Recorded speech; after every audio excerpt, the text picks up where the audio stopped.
Hey everybody, just watch this great video that DonTheCrown put out. If you don't know Don, highly recommend you go check him out over on YouTube. He does a bunch of phenomenal content. Let's dive in and take a look. Don puts out, like I said, I've done a couple other videos commenting on his stuff. He's taught me a lot about the different systems in the game. If you are new to Diablo, highly recommend you go check out this Diablo University. It goes through in depth a lot of the systems, the gems, how lucky hit works, how overpower works, how Paragon works, and it's really, really awesome. But anyway, let's go check out this Diablo 4 Use Your Legendaries video real quick because he makes some phenomenal points for newer players jumping into the game. Hello everyone, DonTheCrown here, and today I want to talk about another misconception I'm seeing quite a bit in Twitch chat about gearing up your character as you're leveling through Diablo 4. So I've heard a lot of people say that they want to save their best legendary aspect drops for late in the late game, like if they get a perfect roll on an important aspect, and this is something you definitely should. Why? Here's my question. You're going to consistent, and so I mean, Don's going to answer this, but you know, as you're leveling up, right? I've said it in a couple of my videos. Other people have said it in a couple of their, you know, a bunch of the videos around the web and on YouTube and watching Twitch streams is use your legendaries as you level up, right? Put an aspect on a piece of gear that you're not going to change out a lot and continually use those to enhance your power and speed your leveling so that way you get to it. You get into, you know, World Tier 3 Sacred Gear and then World Tier 4, that Ancestral Gear. And Veiled Shot actually made a great point this afternoon is, right, once you get into World Tier 3 and you start getting Sacred and Ancestral, the power jumps are massive. And it's not hard to get gear. So should not do, because this gear, if you drop a legendary aspect in World Tier 1 or 2, this is going to be a normal legendary, and that can only be applied to normal gear. Whereas the best gear you get in World Tier 3 is Sacred, and then the best gear you get in World Tier 4 is Ancestral. So you're pretty much going to like not be able to use that later on in the game. And so see, now that I didn't know, right? That's what I was looking at or pointing at right here and why I wanted to record this video.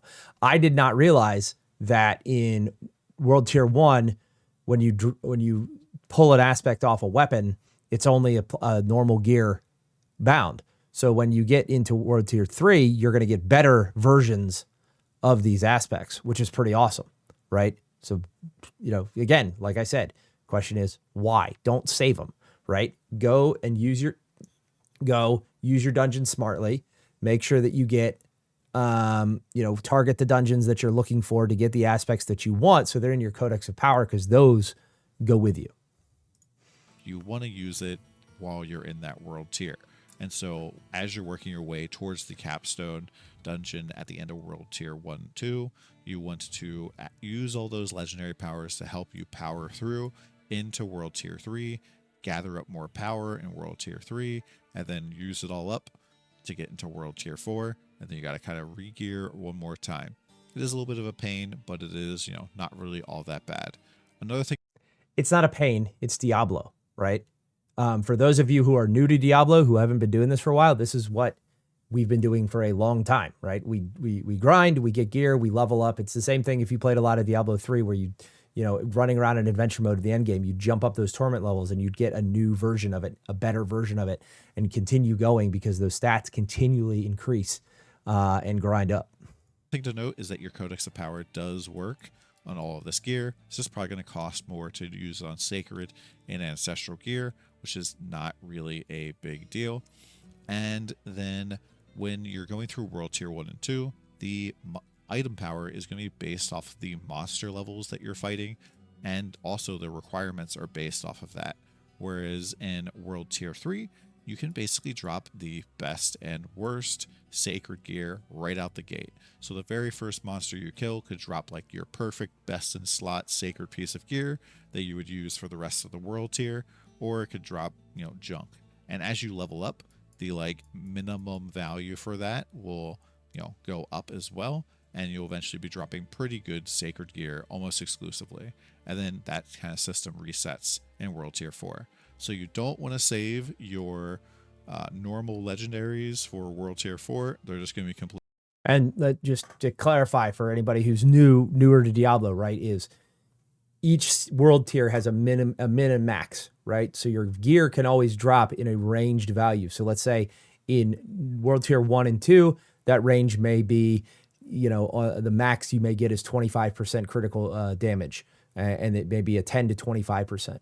And this is an example, right? It's not actual numbers. And then in world tier 3, that may go from 15 to 30%. So then you have a range, right? And it can drop anywhere in between that range. So you may get a piece that has 18%. You may get a piece that has 25% critical bonus or critical damage on that right out of the gate. So right when you jump to world tier 3 and you're going out and you're killing some trash mobs in the open world, you could get a piece of gear that blows yours out of the water and you'll equip it for that entire world tier, like Don just said, or you may get it something that you're going to replace in a couple ones. Again, be smart about it. Think about your build. Think about your synergies as you're going through this and use it. Break down the gear you don't need, sell the gear you don't need. The other the other point that everybody's been making is in world tier 1 and 2, don't worry about selling your gear, right? And I don't want to digest into the tangent here, because when you get to world tier 3 and world tier 4, a couple yellow pieces are worth a ton of money, and that scales up pretty good.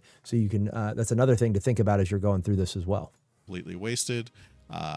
Definitely want to use them, or you kind of just lose them. So hopefully this video helps you in Sanctuary. Yeah. Again, guys, make sure, like Don said, just make sure you're using your gear to hit that power curve of the current world tier that you're in. So that way you can jump to the next world tier, right? The goal of the game is to beat the campaign, have fun doing it. And if you are going to get up to world tier 4 and you are going for that level 100 and you're going to try and beat that ultimate boss, make sure you're paying attention to your build synergies. Check out all the resources out there. Don's got great videos. Abbyar's got great videos. Veiled Shot, the Max Roll guys, all of them, use them, jump in, ask questions. Like always, just do a real quick video. Thank you, Don, for the amazing content as always. And we will see you guys in Sanctuary later tonight.